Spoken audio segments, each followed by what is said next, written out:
دقیقاً چه چیزی باعث انقراض دایناسورها شد؟ به کانال ما خوش اومدین. سال‌هاست دانشمندان پذیرفتن که برخورد یک شهاب سنگ با زمین در حدود 66 میلیون سال پیش منجر به انقراض دایناسورها شده. اما در مورد اینکه بعد از اون دقیقاً چه چیزی بر سر سیاره ما و ساکنان ما قبل تاریخش اومده، نظرات زیادی رو مطرح میکنه. با این حال به تازگی تحقیق منتشر شده که علت اتفاق رو منجمد شدن کره زمین 66 میلیون سال پیش سیاره‌ای به بزرگی قله اورست در مسیر برخورد مرگباری با زمین قرار گرفت. این ضربه به قدری ویرانگر بود که غول‌پیکرترین و کشنده ترین خزندگانی رو که تا به حال در سیاره ما پرسه می‌زدن رو از بین برد.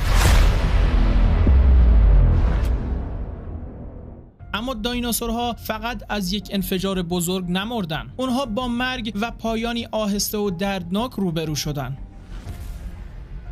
چطوری این اتفاق منقرض کننده باعث بزرگترین سونامی شد که تا به حال زمین به خودش دیده؟ بعد از بین رفتن سیاره دایناسور بسیار متنوع و مکانهای گوناگونی داشت. این موجودات در هر قاره‌ای بر روی زمین توانایی رشد و شکوفایی داشتند. آنها به طور دائم در حال تغییر و تکامل بودند. آنها به طور مطلق کره زمین را تسخیر کرده بودند. با این حال محکوم به فنا بودند.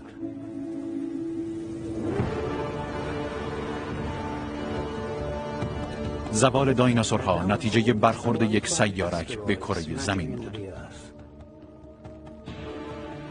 این سیارک 20 برابر سریعتر از گلوله حرکت می‌کرد. 15 کیلومتر عرض.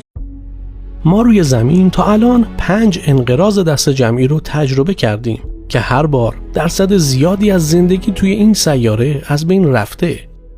آخرین انقراض حدود 66 میلیون سال پیش اتفاق افتاد تا پایان دوره کرتاسه و سقوط دایناسورها رو به همراه داشته باشه. تا الان یکی از دلایل شناخته شده از بین رفتن دایناسورها همین مورده. یک فرضیه دیگه هم در کنارش وجود داره که میگه شهاب سنگی به نام چکسلوپ با قطر 12 کیلومتر در نزدیکی مکزیک امروزی سقوط کرد و باعث از بین رفتن خیلی از موجودات و دایناسورها به جز دایناسورهای پرنده و آبزی شد.